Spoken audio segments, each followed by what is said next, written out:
So here I am lined up at the Estabrook Beer Garden Cyclocross race, and off we go. So normally this is the worst part of a cyclocross race for me because I'm really not comfortable with a big group like this on a cyclocross course. This race was much better. Once the whistle blew, I got down to business, and I didn't hemorrhage position. You know, obviously I'm giving up some positions here, but instead of sort of drifting to the back on purpose, I'm going to make them pass me, make them put me to the back. So, and where I hit these features is where I hit the features, and so I take this one on the inside. I wish I had that back. The outside was a better line there.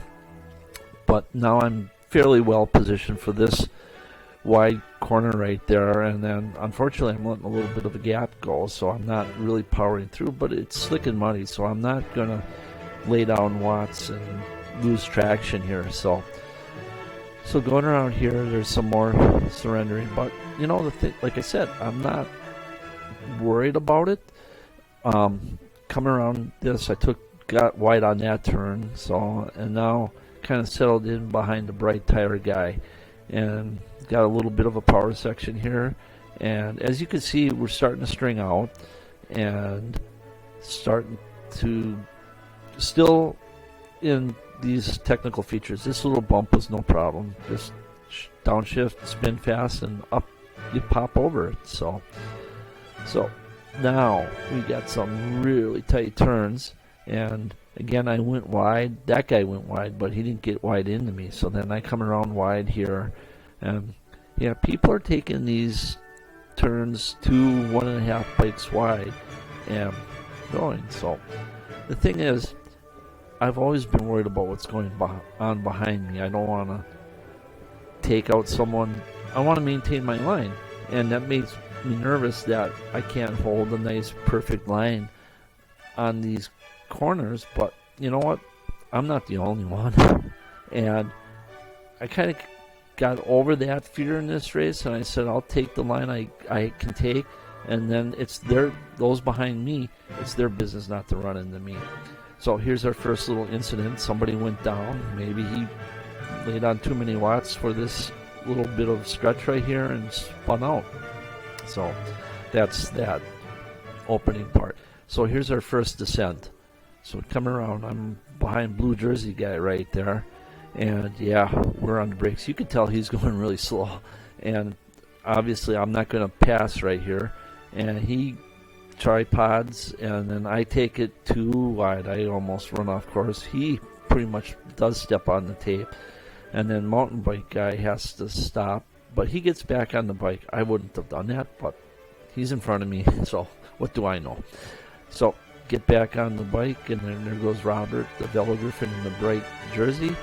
Get back on, and then we've got our next feature coming up, and it's a power section. This is a pure power section right here. No slick, no slippery, just in straight. So just, I'm doing some watts right here, and I'm closing blue jersey guy.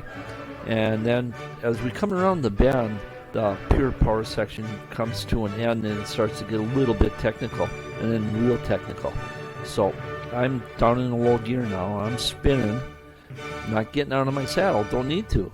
It's perfectly climbable without that.